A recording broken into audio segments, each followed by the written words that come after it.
They brought a new patient to Oakwood today. I watched from my window as they escorted her from the car. Unlike most who arrive here, she wasn't fighting or crying. She just looked confused, like someone who'd taken a wrong turn and ended up in a strange neighborhood. Her hair was neat, her clothes clean and pressed. She didn't look like she belonged here with the rest of us.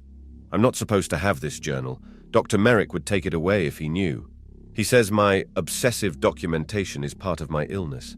Maybe he's right. Maybe I am sick. They tell me the voices I hear aren't real, that the patterns I see are just coincidences. But I know what I know. Her name is Eleanor. She's in room 17, just down the hall from mine. I introduced myself during recreation time today. She seemed glad to talk to someone, said she'd been here 3 days and no one would tell her when she could leave. There's been a mistake, she told me. I don't belong here. That's what they all say at first. I said it too, when they brought me in 2 years ago. But Eleanor is different. When she speaks, her thoughts connect. Her eyes focus on your face. She doesn't drift away mid-sentence like most of the patients here. She told me she's a schoolteacher from Millfield, has a husband named Robert and 2 children. Said Robert had her committed after an argument. He said I was hysterical, she said. I wasn't. I just found letters from another woman in his coat pocket. I nodded and didn't say much. Best not to get involved in other people's problems. The orderlies don't like it when patients get too friendly. Eleanor sought me out today. She's figured out I'm one of the few patients who can hold a conversation. The others are too far gone, too medicated, or too wrapped up in their own worlds. Frank, she said, grabbing my arm during lunch, you have to help me. I need to contact my sister. Robert won't let me use the phone, but if my sister knew I was here, she'd help. I told her I couldn't help. Patients aren't allowed near the phones. Besides, who would believe me? I'm the man who thinks the government is broadcasting messages through the plumbing. At least, that's what my file says. The truth is more complicated, but no one here wants the truth. Eleanor is changing. The spark in her eyes is dimming. They've started her on medications. I can tell by the way she shuffles now, how her hands tremble slightly when she holds her spoon. She told me today that Dr. Merrick asked her about her delusions regarding her husband's affair. He said I invented it all because I'm afraid of getting older, she whispered. But I saw the letters, Frank.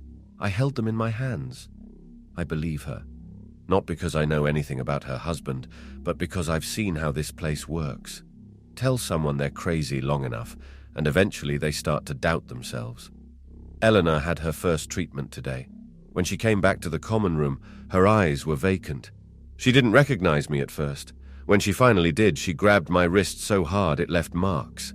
They put electricity in my head, she said. They're trying to make me forget. I asked her what they wanted her to forget. Everything, she said. Robert wants me to forget who I am so he can reshape me into something more convenient. Later, I overheard 2 nurses talking. Apparently, Eleanor's husband visits Dr. Merrick weekly. They're old friends from medical school. The nurses seem to think this was sweet, a concerned husband checking on his wife's progress. I think it's something else entirely. Eleanor doesn't talk much anymore. The treatments have increased in frequency, twice a week now. She sits by the window during recreation time, staring at the oak trees that give this horrible place its name. Today she didn't recognize me at all. I sat beside her for an hour, but she never turned her head. I tried to speak to Dr. Merrick about her case. I suggested that perhaps Eleanor wasn't actually mentally ill, that maybe her husband had engineered her commitment. Dr. Merrick smiled that cold smile of his and made a note in his little book. That's an interesting theory, Frank. Very creative. I think we might need to adjust your medication.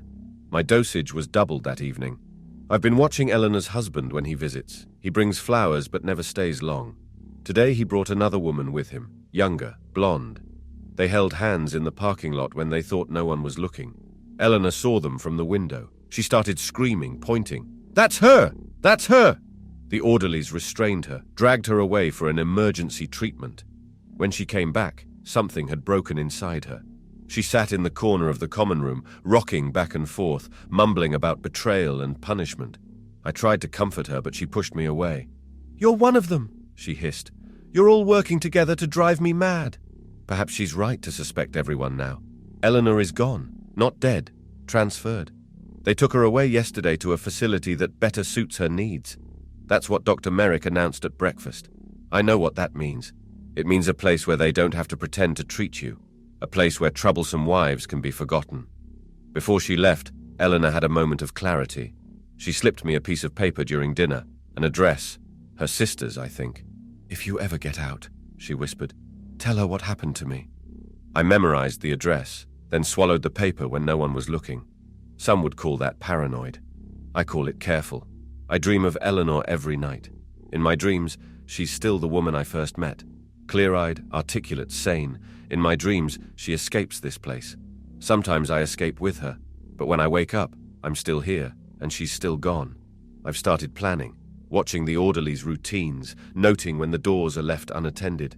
I'm not as medicated as they think.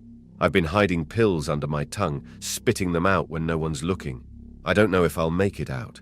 I don't know if I'll ever find Eleanor's sister. But I have to try. Because if they could do this to Eleanor, a normal woman whose only crime was catching her husband cheating, what hope do any of us have? If anyone finds this journal after I'm gone, please believe what I've written. Not all madness comes from inside our heads.